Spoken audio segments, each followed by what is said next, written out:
So staying with tomorrow's election, let's talk now about another big measure in Clark County. This one would fund body cameras for sheriff's deputies. And we've been covering this debate for a while. In the past year, Clark County deputies shot and killed 2 black men. Kevin Peterson Jr. on the left was killed during a drug bust, and Genoa Donald was killed in a traffic stop.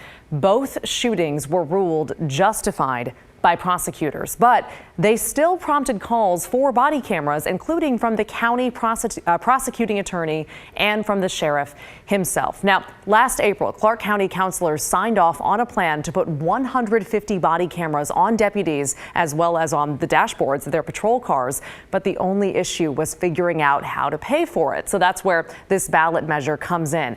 If approved, Proposition 10 would create a new sales tax to pay for these cameras. It would add an extra 0.1% to whatever you buy. And if you need help with that math, because we did, that's 1 cent for every $10 you spend. The tax would last 10 years and fund the program, we're told, for 30 years. And by the way, it's worth noting, Vancouver is already planning to launch its own body camera program for the city's police next year. That would be separate from the sheriff's deputies programs. And in the meantime, you might have heard the Portland City Council is expected to take up funding for body cameras when they debate their budget this month. I'll keep you posted on that one.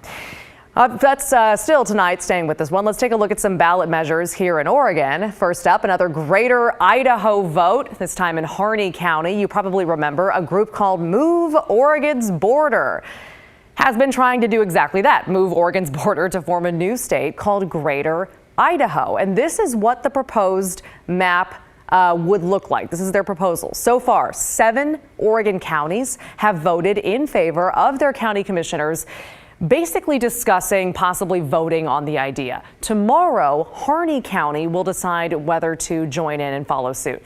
It's worth noting, though, even if voters approve this, if they vote in favor, it's not likely that Oregon's border is going to change anytime soon. To actually make that happen, it would first require approval from the Oregon State Legislature and then from Congress. Good luck with that, of course. Next up, some other local measures on the coast. People who live in Cannon Beach and Newport will vote on what's called a prepared food tax in restaurants. It would add an extra 5% to your bill. That money would go to fund police, fire departments, and libraries. Meantime, voters in Lincoln County will decide whether to ban short-term vacation rentals like Airbnb and Vrbo. If approved, they would phase those out over 5 years. And we do want to stress this would only apply to unincorporated Lincoln County. It would not apply to the bigger towns like Newport or Lincoln City.